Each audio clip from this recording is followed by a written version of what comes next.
خان کا پیغام ہے، خان کا آرڈر ہے، ہم تیار ہیں، لیکن کیوں خان کو گرفتار کیا جائے گا؟ تو کیوں؟ خان کا قصور کیا ہے؟ یہ بلدیہ فیکٹری کے 350 لوگ جو جلا دیے گئے، ان کے مجرم کہاں ہیں؟ ان کو عدالتیں کیوں نہیں بلاتی؟ یہ 14 ماڈل ٹاؤن کے لوگوں کو جو قتل کیا گیا ہے، ان کو عدالت کیوں نہیں بلاتی؟ جو ہمارے ملک کو لوٹ کے ساری دنیا میں جائیدادیں بنائی گئی ہیں، ان کو عدالتیں کیوں نہیں بلاتی؟ جن باپ اور بیٹے پر فرد جرم عائد ہونی تھی، اس کو ملک کا وزیر اعظم اور وزیر اعلیٰ بنا دیا گیا، ان کو عدالتیں کیوں نہیں بلاتی؟ نواز شریف جو 15 دن کا کہہ کر اس ملک سے 50 روپے کے اسٹامپ پہ اس کے بھائی نے ضمانت لی، وہ لندن جا کے بیٹھ گیا، اور جس اپارٹمنٹ سے اس نے ساری زندگی ڈینائی کیا اور کہا جنا حضور والا، وہ پارلیمنٹ کے فلور پہ یہ سب سے مقدس ادارہ ہے، عوامی سب سے بڑا ادارہ پارلیمنٹ ہے، وہاں کا حضور والا۔ یہ ہیں وہ ذرائع جن کے ذریعے ہم نے لندن کے فلیٹ بنائے اور پاکستان میں جائیدادیں بنائیں۔ اور جب عدالتی فورم پہ آیا تو جج صاحب کے سامنے یہ کہتے ہیں کہ حضرت یہ تو ہمارا سیاسی بیان تھا۔ ایسے بدترین شخص کو لندن کس نے بھیجا؟ کون گارنٹر بنا جس نے اس ملک کو اس بدحالی کا؟ یہ 40 سال آپ کو پتہ ہے، جب 70 اور 80 کے دہائی میں پاکستان ایشیا میں ترقی کرنے والا سب سے آگے ملک تھا، آپ کو پتہ ہے، لیکن جب ان کی باریاں لگیں تو کیا ہوا؟ یہ امیر تر ہو گئے، پاکستان اور پاکستانی غریب تر ہو گئے۔ کیا وجہ بنی؟ وجہ یہ بنی کہ جن کو اس ملک کی اور اس معاشرے کی تشکیل کرنی تھی، ان لوگوں نے اپنے مفاد کے تحت اس معاشرے کے لوگوں کو ہر دور میں استعمال کیا ہے۔ آپ کو پتہ ہے یہ جن کے جو بینیفیشری ہیں ان جیسے لوگوں کے، وہ بھی ترقی کر گئے، یہ لوگ بھی ترقی کر گئے۔ قوم ڈیزل پیٹرول ہمارے پاس دیکھیں 4 موسم ہیں، اللہ نے ہمیں 4 موسم دیے، تیسرے نمبر کی زرخیز زمین ہماری ہے، ہمارے پاس سونا ہے، چاندی ہے، تانبا ہے، پیتل ہے، سلفر ہے، سوڈیم ہے، پوٹیشیم ہے، یورینیم ہے، ہر چیز کی مقدار ہمارے پاس پائی جاتی ہے۔ ہمارا ملک معدنیات کا خزانہ ہے اور پاکستانی لوگ ساری دنیا کے بھکاری ہیں۔ کیا وجہ بنی؟ کون لوگ ہیں؟ دیکھیں یہ جو 4 لوگ ہیں نا، زرداری ایک ایسا کلنک ہے اس پاکستان کے ماتھے پر کہ جب تک رہتی دنیا تک اس ملک کا وجود قائم رہے گا، اس وقت تک یہ کلنک اس ملک کے ماتھے پر رہے گا کہ یہ صدر تھا پاکستان کا، اسلامی جمہوریہ پاکستان کا صدر زرداری۔ دنیا ہمارے بارے میں کیا سوچتی ہوگی کہ یہ لوگ کیسے ہیں، ان کی سوچ کیسی ہے، ان کی سوچ کیسی ہے، یہ لوگ کیسے ہیں، یہ قوم کیسی ہے؟ ان کے جذبات نہیں ہیں، ان کے احساسات نہیں ہیں، ان کے دلوں میں وقار نہیں ہے۔ یہ کوئی انسان نہیں ہے کہ اس ملک کا صدر زرداری بھی اس ملک کا صدر ہو سکتا تھا۔ کتنے شرم کی بات ہے۔ دیکھیے جو 2 قومی لا الہ الا اللہ کے بنا پر جو ملک وجود میں آیا تھا، اس ملک کا صدر زرداری۔ آپ سوچ کے دیکھیں کیا حالت ہماری بنا دی۔ یہ کائنات کے اللہ، موسیٰ علیہ السلام نے پوچھا اللہ آپ ناراض کب ہوتے ہیں اور آپ کی ناراضگی دنیا پہ ظاہر کیسے ہوتی ہے؟ تو اللہ نے فرمایا کہ اے موسیٰ، اقتدار نا اہل، نکمے اور بالکل کرپٹ ترین لوگوں کے ہاتھ، بن موسم کے بارش اور کنجوس اور بخیل لوگوں کے پاس پیسہ، جب ایسا ہو رہا ہو تو سمجھ جانا کہ تیرا رب دنیا والوں سے ناراض ہے۔ جب دیکھیں جب اللہ ناراض ہوتا ہے تو نااہل، بدترین، نکمے، گھٹیا اور معاشرے کے معاشرے کے تھرڈ کلاس لوگ عزتوں کے منصب پہ بٹھا دیے جاتے ہیں، اور عزت دار لوگ مفلسی اور تنگ دستی کی زندگی گزارنے پر مجبور ہوتے ہیں۔ جب اللہ راضی ہوتا ہے تو موسم کی بارش ہوتی ہے، اقتدار کے حضرت عمر جیسا بادشاہ ہوتا ہے، اور دولت سخیوں کے ہاتھ میں ہوتی ہے، وہ اس امانت سمجھ کر وہ غریبوں کی دہلیز تک پہنچاتا ہے۔ آج ہمارے ملک کا سب سے بڑا المیہ کیا ہے کہ ہمارے گراس روٹ لیول پر بہت ٹیلنٹڈ لوگ ہیں، بہت کچھ سمجھتے ہیں، بہت کچھ جانتے ہیں، فیصلہ کرنے کی صلاحیت رکھتے ہیں، قائدانہ صلاحیت رکھتے ہیں۔ دیکھیے لیڈر کون ہوتا ہے؟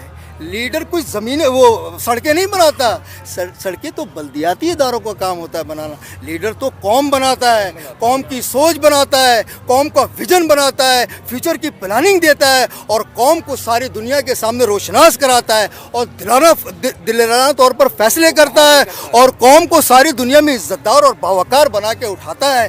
لیڈر اپنے ملک اور قوم کی ترقی کے لیے سوچتا ہے، اس کے احساسات کی ترجمانی کرتا ہے. اور آپ کی نظروں میں ابھی وہ لیڈر کون ہے؟ عمران خان. میں آپ کو بتاؤں کیسے، میں 4 باتیں آپ کو بتاتا ہوں کیسے.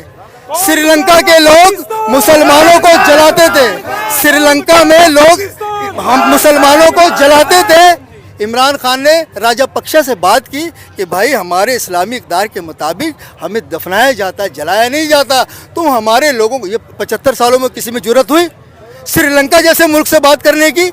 کیا کہا انہوں نے کہ بھائی تم نے کچھ جلانا نہیں ہے، دفنانا ہے. اجازت دی. آج اب وہ دفناتے ہیں، جلاتے نہیں.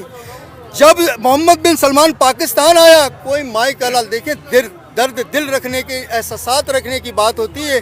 عمران خان نے کہا کہ میں آپ سے ایک التجا کرتا ہوں، ہمارے لوگ آپ کے جیلوں میں قید ہیں، وہ بہت غریب ہیں، وہ بہت محکوم ہیں، وہ بہت مجبوری کے تحت سفر کرتے ہیں اور اپنے بچوں کے پیٹ روزی کے لیے آپ کے ملکوں میں کام کرنے جاتے ہیں. ہمارے کچھ لوگ آپ کے جیلوں میں بند ہیں، آپ ان کو ریلیز کر دیں، ان کو رہا کر دیں. محمد بن سلمان نے، یہ واحد پاکستان کا لیڈر عمران خان تھا جس کو کہا کہ مجھے آپ سعودی عرب میں پاکستان کا سفیر سمجھیں اور میں ان کو جیلوں سے ریلیز کروں گا.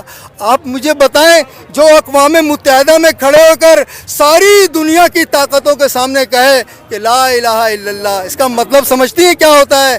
جو لوگ سامنے بیٹھے ہوئے ہیں وہ مختلف خداؤں کے ماننے والے ہیں. وہاں پر کھڑے ہو کے کوئی لا الہ الا اللہ کا علم بلند کرے، وہ کوئی مرد مجاہد ہی ہو سکتا ہے، کوئی عام آدمی نہیں ہو سکتا. ایک بات سنیں اور سنیں اور سنیں. پھر دیکھیں، جب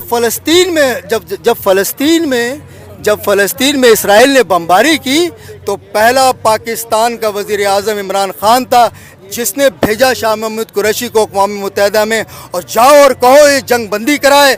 اور ہمارا وزیر خارجہ ایک بہادر لیڈر کی قیادت میں ایک اسرائیل خاتون کے میڈیا اینکر کے سامنے بیٹھ کے کہا اسرائیل ڈی پاکٹ، کہ یہ واحد یہ میڈیا کو کنٹرول کرنے والا اسرائیل ہے جو ساری دنیا کی میڈیا کو کنٹرول کرتا ہے. کسی میں جرت اتنی بات کر سکے دنیا کے سامنے؟ ہم عمران خان کو لیڈر اس لیے مانتے ہیں کہ عمران خان ایک بہادر شخص ہے اور اللہ بہادر اور غیرت مندوں سے کام لیتا ہے. آپ یاد رکھیں، تجربے اور مشاہدے سے یہ بات ثابت ہے. یہ آپ تاریخ مسلمانوں کی اٹھا کے دیکھ لیں، جلال الدین خوارزم سے لے کے صلاح الدین ایوبی سے لے کر محمود غزنوی سے لے کر ٹیپو سلطان سے لے کر، اس نے اپنے قوم کے احساسات کی ترجمانی کی ہے، اللہ اور رسول کی بات کی ہے، اسلام کو سربلند کرنے کے لیے جدوجہد اور محنت کی ہے. عمران خان جیسا شخص جو ساری زندگی ویسٹ کے معاشرے میں گزاری ہو، وہ لا الہ الا اللہ سے بات شروع کرتا ہے اور ایاک نعبد و ایاک نستعین پہ ختم کرتا ہے. کیا وجہ ہے؟ کون ہے اس کے پیچھے؟ کون سی ایسی طاقت ہے؟ میری بات سن لیں، جب دیندار لوگ دین اور دین کی محنت سے اعراض کریں گے تو اللہ دنیا داروں کو کھڑا کرے گا اور اپنے دین کا کام لے لے گا. داڑھی کا ہونا ضروری نہیں ہوتا، اللہ کی محبت کے لیے ٹوپی کا ہونا ضروری نہیں ہوتا، لباس کا ہونا ضروری نہیں ہوتا، دل کا ہونا ضروری ہوتا ہے. اللہ اپنے عرش پہ موجود ہے لیکن ہم مسلمان اس کو اپنے دل میں محسوس کرتے ہیں، اس کی حرارت ہمارے دل میں دھڑکتی ہے، اس کے احساسات ہمارے دل میں جنم لیتے ہیں. اور جو کوئی اپنی قوم کی، اپنے ملک کی، اپنے معاشرے کی درد اپنے دل میں لے کے چلے گا، اللہ کی مدد اس کے ساتھ ہوگی. یہ لوگ ایسے نہیں جمع ہیں یہاں پر، یہاں کوئی کھانے کو نہیں آیا. میں 500 روپے روز خرچ کر کے آتا ہوں. میں ایک مزدور طبقے سے تعلق رکھتا ہوں. 1 روپے کا میں کسی لالچ سے نہیں آتا ہوں. میں صرف خان کی دلیری، بہادری اور غیرت، اس کی غیرت مندی کی وجہ سے، اس کی بہادری کی وجہ سے میری قوم کو میں یہ پیغام دینا چاہتا ہوں کہ تم میری بات یاد رکھنا، زندگی کل ہو نہ ہو. ایک ایسا شخص جس کے پاس عزت بھی ہے، دولت بھی ہے، شہرت بھی، آج سے نہیں، جب وہ کرکٹ میں آیا تھا 1970 سے، اس کے پاس اللہ نے عزت بھی دی، اس کو دولت بھی دی، اس کو شہرت بھی دی اس کو، لیکن در در گلی گلی محلے بھٹکنے پر مجبور ہے اپنی قوم کی بے بسی کے لیے، اپنی قوم کی پریشانی کے لیے. اور یاد رکھیں، ایک بات اور بتا دوں آپ کو، ایک بار اور بتا دوں، لوگ جلال الدین خارزم کو، ٹیپو سلطان کو، صلاح الدین ایوبی کو، سب کو یاد کرے گی، لیکن ہماری اس دور کا جو صلاح الدین ایوبی ہے، جلال الدین خارزم ہے، ٹیپو سلطان ہے، وہ عمران خان ہے۔